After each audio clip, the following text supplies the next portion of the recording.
monde, j'espère que vous allez bien. Je suis ravie de vous retrouver aujourd'hui pour vous présenter mes favoris du moment. Du coup, on va parler musique, on va parler livres, on va parler jeux vidéo. Bref, restez là et je vous présente tout de suite ma playlist du moment.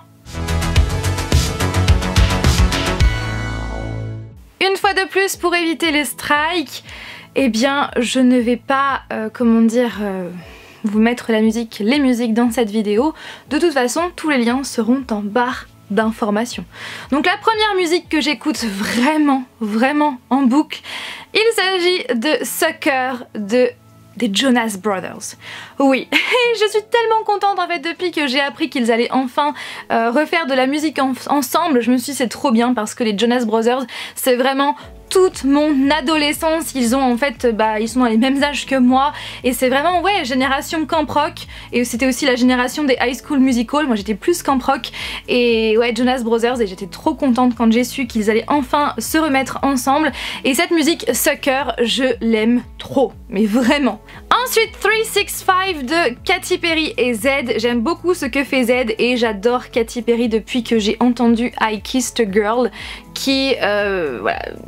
La première fois que j'avais entendu c'était sur la radio, je m'en souviens, c'était sur le tout premier téléphone que j'ai eu et depuis je suis fan de ses musiques, je suis fan de sa voix, elle fait partie de mes chanteuses préférées avec Lady Gaga. D'ailleurs j'ai appris que Lady Gaga allait enfin sortir un nouvel album, je suis trop contente.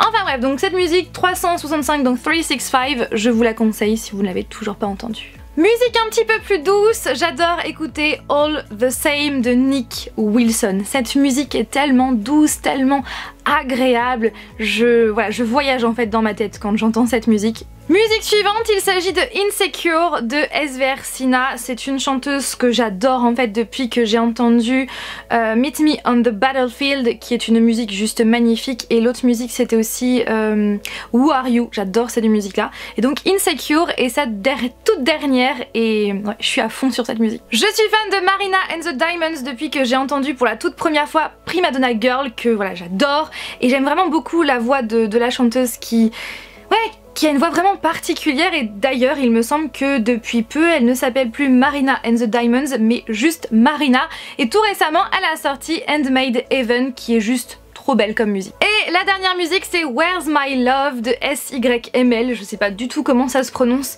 J'adore la version originale mais j'aime encore plus la version acoustique que vous pouvez retrouver sur YouTube. Et en fait cette musique on l'a écoutée pas mal de fois en Islande et depuis dès que j'entends cette musique je pense à l'Islande, tout simplement. Nous sommes allés tout récemment à une bourse aux livres et aux vinyles qui était donc près de chez moi et nous avons fait un achat de folie franchement et depuis je l'écoute pas mal sur notre tourne-disque. Il s'agit donc de ce vinyle là, donc c'est le vinyle Hot Space de Queen. Oui, mais pas n'importe quelle version puisqu'il s'agit d'un premier pressage japonais. Oui, et ce vinyle là on l'avait vu il y a pas mal de temps sur Paris et on ne l'avait pas pris et là on s'est dit c'est le moment ou jamais de le prendre. Sur cet album en fait il y a pas mal de chansons, il y a Staying Power, Dancer, Backtrack, Body Language et il y a notamment Under Pressure avec David Bowie. D'ailleurs si vous avez envie que je vous fasse une vidéo explicative sur où trouver des vinyles, l'histoire des pressages, des imports etc. et puis aussi dans laquelle je vous présenterai notre collection de vinyles, n'hésitez pas à me le faire savoir en commentaire et je serai ravie de la faire parce que c'est vrai que les vinyles me passionnent énormément. En ce moment je suis en train de lire Ma raison de vivre par Rebecca Donovan, donc c'est le premier tome de la trilogie Quand l'espoir ne tient qu'à un fil, l'amour est un miracle, donc c'est chez PKJ et donc moi j'ai la version métallisée puisqu'il existe aussi en version non métallisée. Et si je ne veux pas être amie avec toi, alors nous ne serons pas amis. Et si j'ai envie d'être plus qu'un ami, alors nous ne serons rien du tout. C'est l'histoire d'Emma qui va faire la connaissance de Evan. Evan va absolument se rapprocher de Emma, il veut en savoir plus sur elle, il veut faire connaissance avec elle, sauf que Emma ne veut pas. Ce n'est pas parce qu'elle n'a pas envie, bien au contraire elle en a envie, mais elle veut surtout pas que quelqu'un apprenne son passé et surtout ce qu'elle vit au quotidien quand elle est chez elle. Voilà, je ne vous en dis pas plus pour ne pas vous spoiler, Mais en tout cas, donc pour le moment j'ai lu tout ça, donc j'en suis à 239 pages sur 529, donc j'en suis pas vraiment à la moitié pour le moment, mais je peux vous dire que c'est vraiment un favori de ces derniers jours parce que j'ai du mal à quitter ma lecture tellement je veux toujours en savoir plus sur Evan et sur Emma, et cette histoire déjà me touche vraiment beaucoup, et je pense que plus on va aller dans l'histoire, plus enfin pourquoi je dis on, je suis toute seule à lire, mais je pense que plus je vais aller dans l'histoire, plus cette histoire va me toucher, et pour le moment j'adore, c'est vraiment un favori de ces derniers jours. En ce moment, je joue énormément à ce jeu, The Division 2, oui, qui se passe cette fois-ci à Washington en été en fait, puisque le premier The Division se passait à New York en plein hiver, et là c'est l'inverse à Washington, et j'adore franchement ce jeu. Donc c'est en fait un jeu de guerre en fait, et voilà, donc l'histoire vit un moment décisif. Washington DC, la capitale des États-Unis, est sur le point de s'effondrer. En tant qu'agent de la division, vous représentez la dernière ligne de défense et le seul espoir de reconstruire la société. Et il y a plein de choses qui sont différentes par rapport au 1. Après je suis qu'au début hein, clairement, puisque je l'ai que depuis quelques jours, donc je pense que j'ai encore beaucoup à découvrir, mais en tout cas il y a plein de petites choses qui changent et des choses qui sont bien en fait. Et j'adore, franchement j'adore ce jeu. C'est d'ailleurs le The Division fait partie de mes jeux vidéo préférés, et celui-là je pense qu'il est sur la même lignée on va dire. Et donc moi je l'avais acheté en version collector en fait chez Micromania. D'ailleurs pour la petite anecdote, je l'ai eu un jour plus tôt que prévu. Dark Zone comme cela, donc à chaque fois on peut les ouvrir avec ici le fond et la figurine. Elle est juste là, je vous l'ai déjà présentée sur Instagram, et je suis contente parce que pour une fois que c'est une fille, c'est trop bien. Et là vous avez donc la plaque Washington DC, et voilà, je suis trop fan, vraiment. Elle est vraiment très sympa, et donc depuis elle est dans la vitrine. Le favori que je vais maintenant vous présenter, en fait c'est un favori de la life. Franchement je pense que ça va être un favori de toute ma vie. Mais je voulais vous en parler parce que ça fait un petit moment que je me dis ouais il faut absolument que je vous en parle parce que je trouve que c'est une bonne idée, donc peut-être que ça vous intéresserait.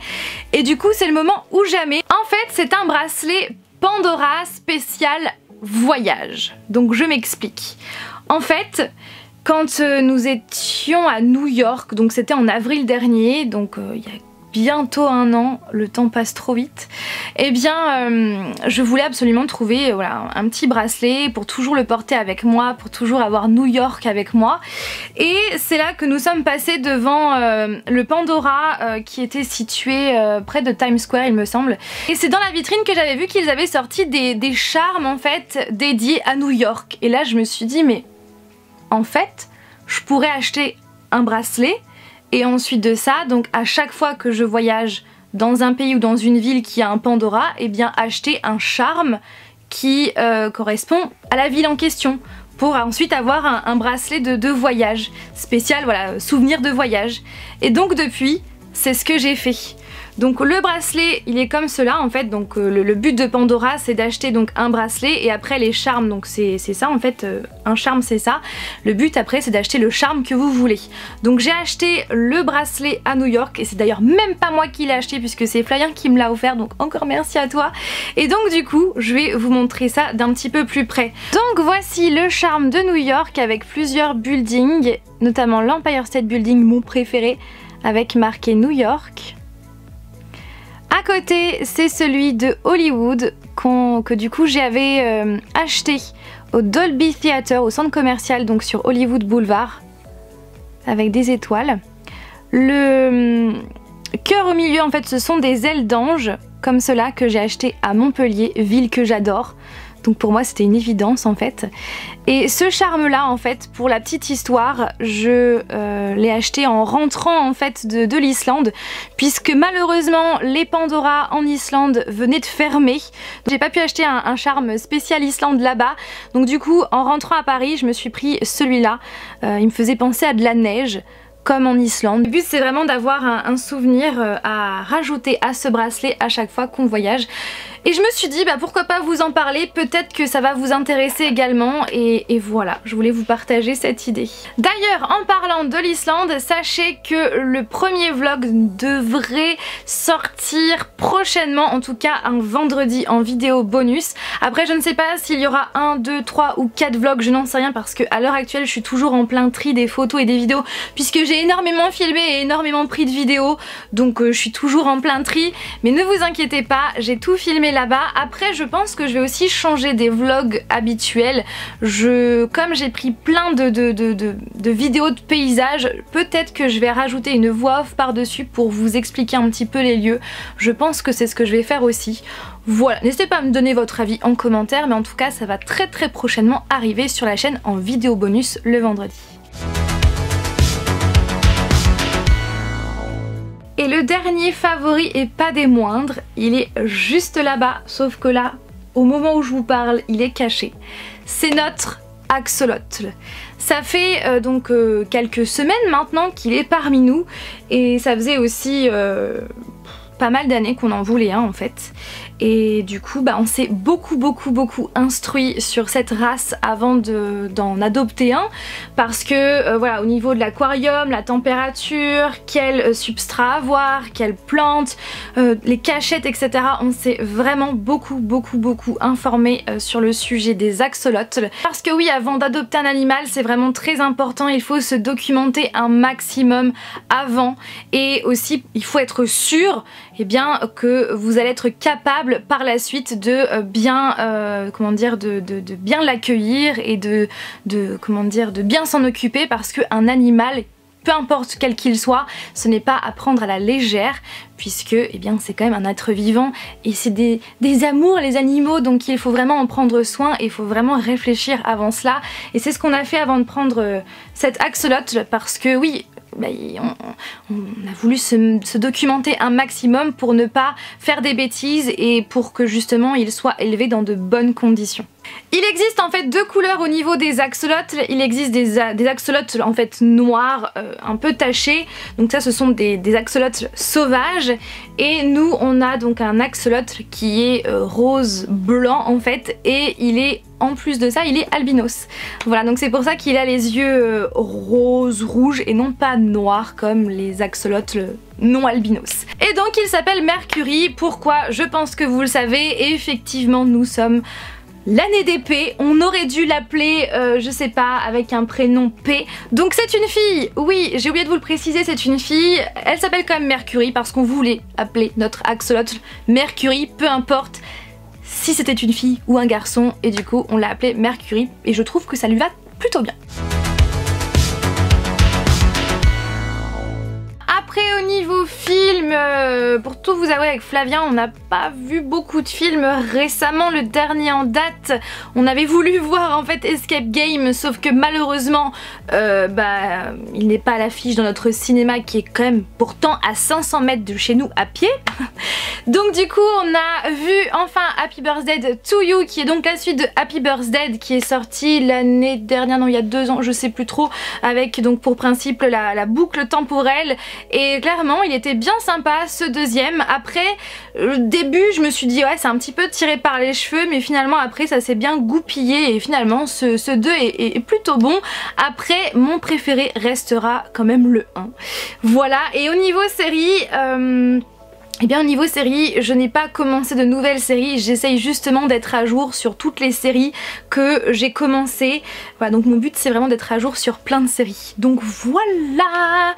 Sur ce, j'espère que cette vidéo vous a plu. Comme toujours, n'hésitez pas à réagir en commentaire, à me dire ce que vous avez pensé de mes favoris. Et surtout, n'hésitez pas vous aussi à citer vos favoris en commentaire, je suis très curieuse. Sur ce, je vous fais tout plein de bisous et je vous dis à mercredi prochain pour une nouvelle vidéo. Bye!